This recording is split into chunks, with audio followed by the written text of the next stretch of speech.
잠시만요, 여러분. 혹시 어제 환율 확인하셨습니까? 1480원입니다. 달러당. 1480원을 넘어섰습니다. 그게 나랑 무슨 상관인데요? 상관이 있습니다. 큰 상관입니다.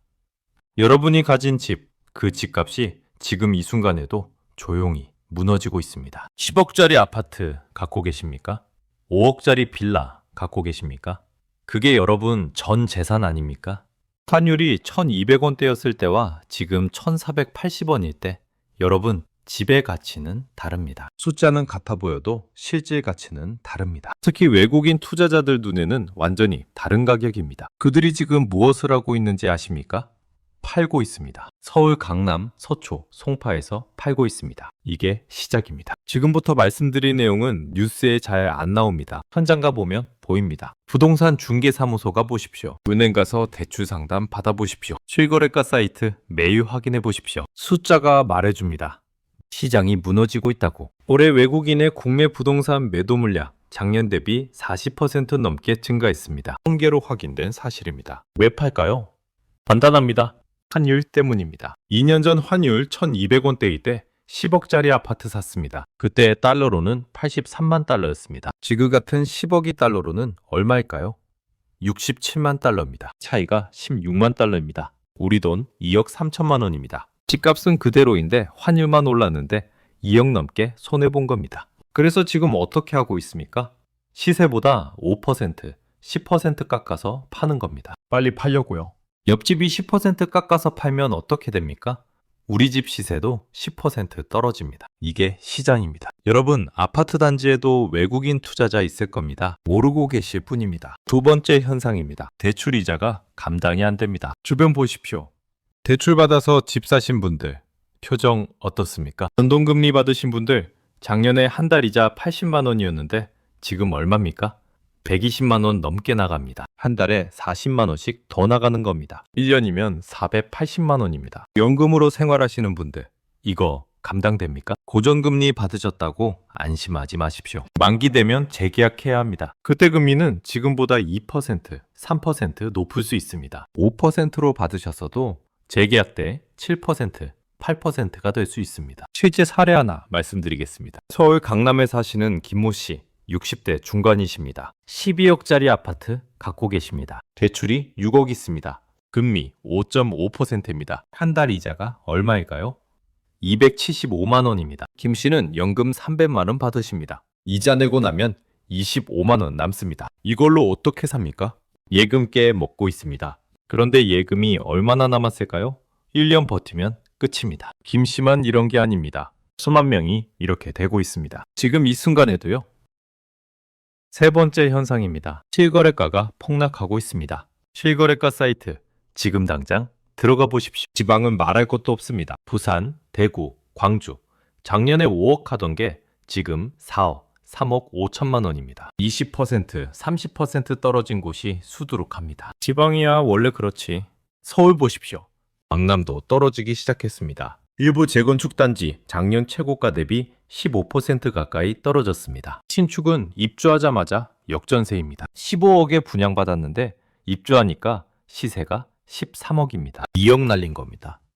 아직 입주도 안 하신 분들도 계십니다. 이게 지금 벌어지고 있는 일입니다. 여러분, 집 시세 언제 마지막으로 확인해 보셨습니까? 한 달 전, 그때랑 지금이 다를 겁니다. 떨어졌을 겁니다. 네 번째 현상입니다.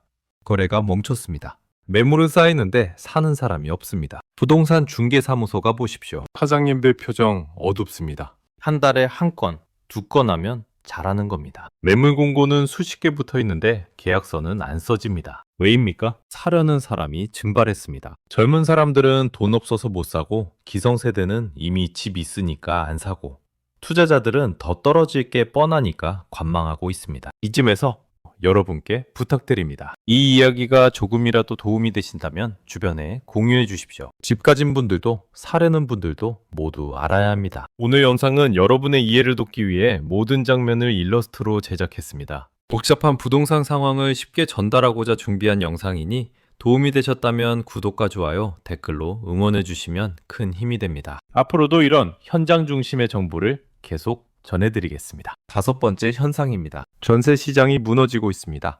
전세 놓으신 분들 세입자 구하셨습니까? 못 구하셨죠? 전세 대신 월세 원하는 사람만 있습니다. 전세가도 폭락입니다. 작년에 5억 받았는데 올해는 4억도 안 받습니다. 3억 5천만 원 정도 받아야 들어옵니다. 1억 5천만 원 차익을 어떻게 메우십니까? 더 무서운 건 깡통 전세입니다. 집값이 전세금보다 낮아지고 있습니다. 4억짜리 집에 전세 3억 5천만 원 받았는데 집값이 3억으로 떨어지면 세입자한테 돌려줄 돈이 없습니다. 이게 전국적으로 폭발 직전입니다. 작년 대비 깡통 전세 우려 가구가 30% 넘게 증가했습니다. 여섯 번째 현상입니다. 경매 시장이 포화 상태입니다. 경매 사이트 들어가 보십시오. 물건이 작년보다 50% 가까이 늘었습니다. 대출 이자 못 내서 은행한테 집 뺏긴 사람들입니다. 경매 나오면 시세 60%, 70%에 낙찰됩니다. 그것도 유찰 많이 됩니다. 사는 사람이 없으니까요. 일곱 번째 현상입니다. 건설사 부도가 시작됐습니다. 중견 건설사 부도 뉴스 계속 나오죠? 이게 끝이 아닙니다. 더 나올 겁니다. 분양이 안 되니까 자금 흐름이 막혔습니다. 분양받으신 분들 집 제때 받을 수 있을까요? 공사 중단되면 계약금, 중도금 날리는 겁니다. 여기까지가 지금 현장에서 벌어지고 있는 일들입니다. 뉴스에는 이런 거 잘 안 나옵니다. 현장 가보면 이게 현실입니다. 그럼 왜 이렇게 됐을까요? 첫 번째 원인, 우리나라 수출이 무너지고 있습니다. 우리나라가 어떻게 먹고 삽니까? 수출입니다. 반도체, 자동차 팔아서 달러를 버는 겁니다. 그런데 지금 수출이 급감하고 있습니다. 반도체 보십시오. 작년까지 잘 나가던 반도체가 지금 어떻습니까?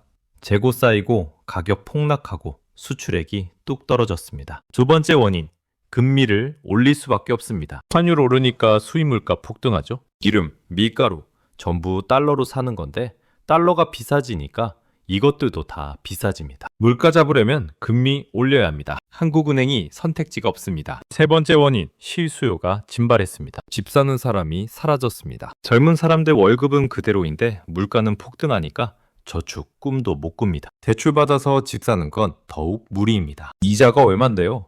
월 100만 원, 200만 원씩 나가는데 누가 집을 삽니까? 네 번째 원인, 경기가 얼어붙었습니다. 환율 폭등, 금리 인상 이러면 경기가 얼어붙습니다. 기업들, 원자재 비용 폭등하고 이자 부담 늘어나고 매출은 떨어지고 그럼 어떻게 됩니까? 구조조정 시작됩니다. 실업자 늘어나고 소득 줄어들고 소비 급감하고 악순환이 가속화됩니다. 다섯 번째 원인, 가계부채 폭탄입니다. 우리나라 가계부채가 1900조 원 넘습니다. 엄청난 금액입니다. 집 가진 분들 대부분이 대출로 샀습니다. 집값 오를 때는 괜찮았습니다. 그런데 지금은 집값 떨어지는데 빚은 그대로고 이자는 폭등하고 있습니다. 이거 감당 못하는 사람들이 속출하고 있습니다. 매달 수백 명씩 집 뺏기고 있습니다. 이 다섯 가지가 지금 동시에 터지고 있습니다. 한 가지만 터져도 큰일인데 다섯 가지가 한꺼번에 터지고 있습니다. 그럼 이제 어떻게 해야 합니까? 생존 전략 말씀드리겠습니다. 첫째, 집 있고 대출 있으신 분들 연동금리 쓰고 계십니까?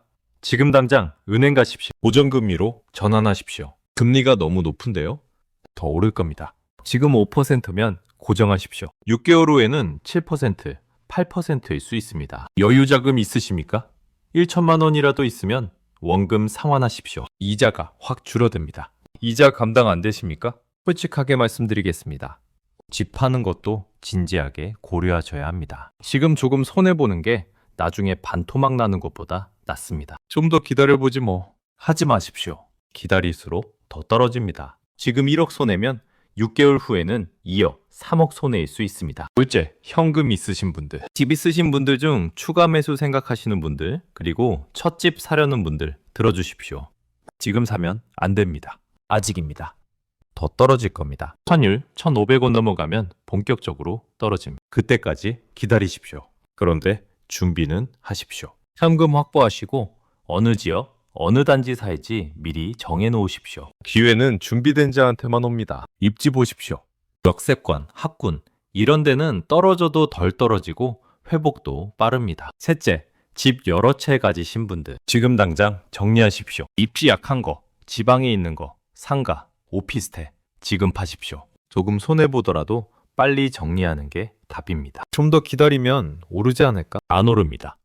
더 떨어집니다. 지금 10% 손해인데 1년 후에는 30%, 40% 손해일 수 있습니다. 현금 확보하십시오. 그 돈으로 서울 핵심 입지 하나 사시거나 그냥 현금으로 쥐고 계십시오. 위기 때는 현금이 왕입니다. 마지막으로 말씀드리겠습니다. 이런 위기 상황은 영원하지 않습니다. 부동산 시장은 사이클이 있습니다. IMF 때도 무너졌다가 회복됐고 2008년에도 그랬습니다. 다만 차이가 뭡니까? 준비한 사람과 안 한 사람의 결과가 완전히 달랐습니다. 준비 안 한 사람들은 IMF 때 집 급매로 팔고 평생 후회했습니다. 2008년에도 패닉에 빠져서 손절하고 울었습니다. 준비한 사람들은 바닥에서 사서 큰 돈 벌었습니다. 10년 후에 보니까 자산이 2배, 3배 됐습니다. 지금도 똑같은 상황이 펼쳐지고 있습니다. 10년 후 여러분은 어느 쪽에 속해 있을까요? 패닉에 빠지지 마십시오. IMF 때, 2008년 때 패닉에 빠진 사람들은 손해봤습니다. 냉정하게 대응한 사람들은 살아남았고 오히려 큰 돈 벌었습니다. 10년 후를 생각하십시오. 10년 후 여러분은 그때 잘했어 하고 웃고 계실 겁니다. 아니면 그때 왜 그랬을까 하고 후회하고 계실 겁니다. 선택은 여러분 몫입니다. 오늘 당장 시작하십시오. 집 있으신 분들은 대출 확인하시고 집 사려는 분들은 자금 계획 세우십시오. 건강 챙기십시오. 스트레스로 쓰러지면 끝입니다. 집 걱정, 돈 걱정하다가 건강 잃으면 의미 없습니다. 정보 계속 확인하십시오. 환율, 금리, 부동산 시장은 매일 변합니다. 정보가 돈입니다. 여러분의 자산, 여러분이 지키십시오. 살아남으십시오. 일몬합니다.